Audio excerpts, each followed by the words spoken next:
Biden administration is later to impose sanctions against the IDF's Netzah Yehuda Battalion for alleged human rights abuses directed towards the Palestinians in the West Bank.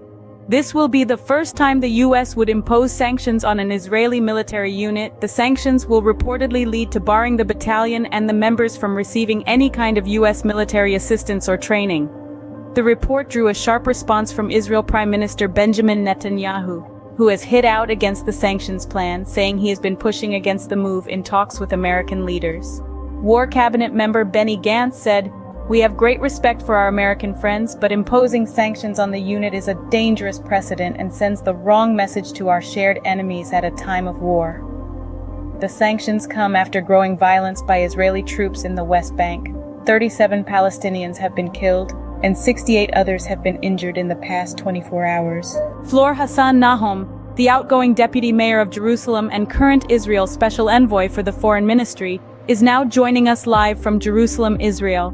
Madam Hassan Nahom, welcome to We on Wild. It's good to see you.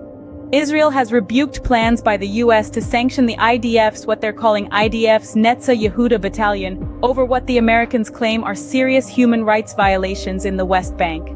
I want to know from you, why is Israel so outraged by this move, if at all the Americans have evidence or proof that indeed human rights abuses were committed? Well, it just makes no sense and it's completely unprecedented. And I'll tell you why. If our own army were living in a democracy, we're living in a very robust democracy with a very robust judicial system, and our army has a very robust internal investigation unit. If we weren't one of those armies, if we didn't have our own internal investigation units, it would make sense, but we do. We investigate any allegations, we deal with them. There have been many soldiers that we've sanctioned, put in jail, and so it makes no sense, and it almost feels a little bit paternalistic and colonialism investigation procedures. Madame Nahom, Israeli Prime Minister Benjamin Netanyahu has been saying that their aim is to eliminate Hamas in Gaza. But if you focus on the West Bank, it's more of a reflection of what's happening in Gaza. Madame Nahom, why West Bank? Well, I don't know what you mean by a reflection. I really don't. Judea and Samaria, as we call the West Bank, unfortunately has got a lot of Hamas members as well.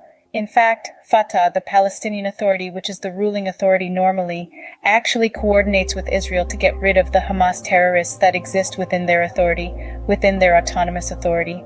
And we've been, for many years working together in order to curb the incidents of terrorism. It is used as a terrorist base by Hamas and by many other fringe terrorist organizations, and you have to